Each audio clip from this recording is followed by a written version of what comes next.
안녕하세요. 백수를 부르는 심리학의 논두렁입니다. 오늘은 연인이나 부부관계를 행복하게 만드는 방법에 대해서 욕구를 중심으로 설명하도록 하겠습니다.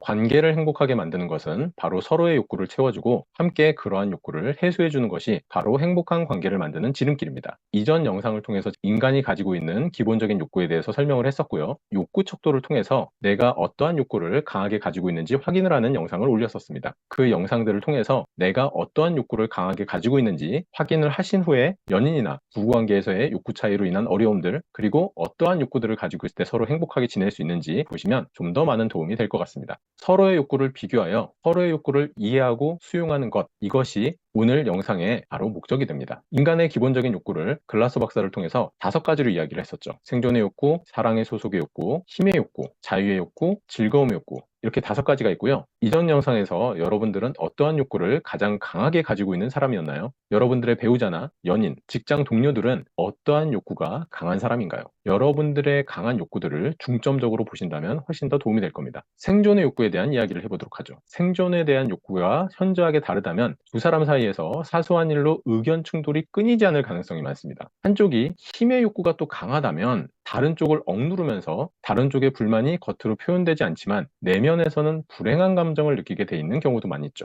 유행하는 새 옷을 사고 싶어 하고 변화와 모험을 좋아하는 사람, 그냥 옷은 빨래하고 갈아입을 것만 있으면 되는 거 아니야? 이렇게 생각하는 사람도 있죠. 그리고 변화를 싫어하는 사람, 이런 사람들 간에 연인이나 부부관계가 있다면 여기에서는 굉장히 소소한 것으로도 싸우기 쉽습니다. 실상은 생존의 욕구가 강한 사람이 있다 하더라도요, 본인들이 생존의 욕구에서는 좀 예외가 되는 영역들이 있죠. 어떤 사람들은 전자제품을 사는 데는 생존의 욕구에서는 조금은 예외가 되는 영역으로 보기도 하고요. 어떤 사람들은 옷을 사는 데 있어서는 좀 생존의 욕구에서 예외 영역으로 보기도 하죠. 그래서 이러한 욕구들의 차이 속에서 이런 영역의 차이까지도 난다면 이것이 굉장히 좀 힘든 그러한 관계로 발전을 하게 됩니다. 이 생존의 욕구는 두 사람 다 높거나 두 사람 다 낮거나 어찌됐건 서로 비슷한 것이 갈등이 가장 적은 행복한 관계가 됩니다. 사랑의 욕구입니다. 사랑의 욕구가 가장 높은 사람들, 특히 이 사랑의 욕구가 너무 두 사람 간에 큰 차이가 나타난다면요, 사랑의 욕구가 높은 쪽이 마음의 상처를 받는 경우가 많이 있습니다. 왜냐하면 상대방이 자신이 원하는 만큼 충분히 배려해주고 사랑해주지 않는다고 느끼기 때문이죠.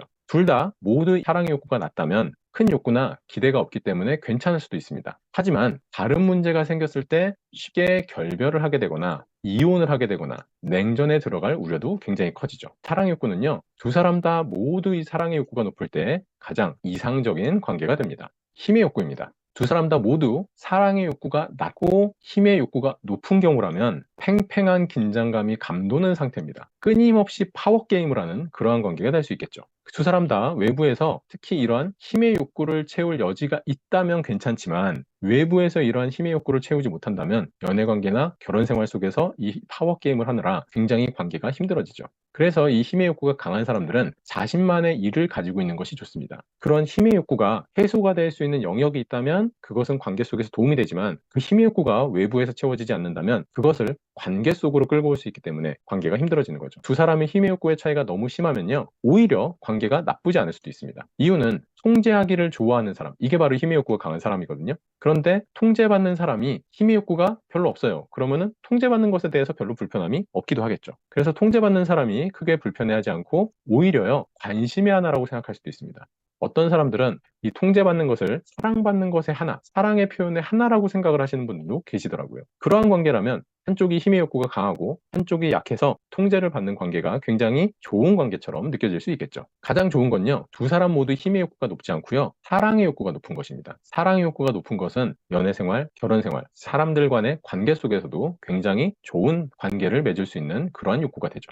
자유의 욕구입니다. 이 자유의 욕구가 높은 사람들, 커플 중에서 어느 한쪽은 높고 다른 한쪽이 낮으면 낮은 쪽이 힘들어지는 경우가 많은 거죠. 깊은 사랑을 지니고 있으면 상대방을 배려하게 돼서 이러한 문제를 극복할 수 있습니다. 즉, 사랑의 욕구가 높다면 이런 것들이 좀 극복이 될 수가 있지만 어느 한쪽이 자유욕구가 높아서 자유롭게 지내고 싶은데 어느 한쪽은 이게 낮다면 그것 간에 문제가 될 수 있다는 거죠. 항상 문제가 되는 경우는요, 사랑의 욕구가 그래서 낮은데 자유욕구가 굉장히 강한 사람들이 문제가 됩니다. 연인이나 배우자로부터 자유를 통제받지 않고 지낼 수 있으면 창의적이고 생산적이 될 수도 있기는 하죠. 하지만 사랑의 욕구가 낮으면 충분하게 상대방에게 그 사랑을 채워주는 데는 등한시하고 소홀하는 반면에 내가 자유롭게 지내는 것에만 관심이 생기는 경우가 된다면 관계 속에서는 굉장히 어려움이 생기죠. 두 사람 다 모두 자유 욕구가 높다면 그것은 괜찮습니다. 사랑의 욕구도 높고요. 힘의 욕구가 낮으면 괜찮을 수도 있고, 사랑이 두 사람을 서로 연결해 주기 때문에 이러한 문제를 해결할 수 있는 거고요. 힘의 욕구가 낮다면 상대방을 통제하지 않고 도와주기 때문에 오히려 관계가 괜찮을 수 있죠.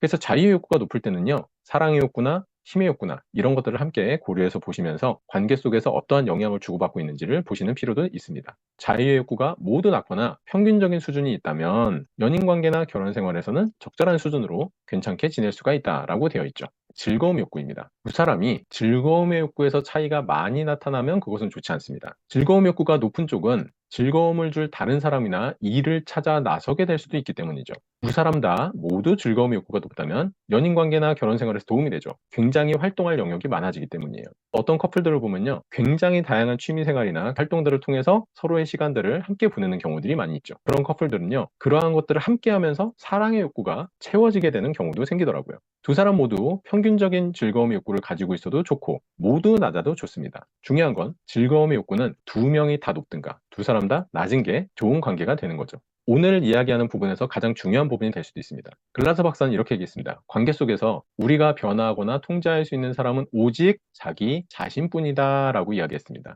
관계에서 불만을 느낀다면요, 관계를 향상시키기 위해서 내가 무엇을 할 수 있는가, 내가 무엇을 할 수 있는가에 초점을 맞추셔야 되죠. 상대를 변화시키려고 시도하고 초점을 맞추시는 것은 좋지 않은 방법입니다.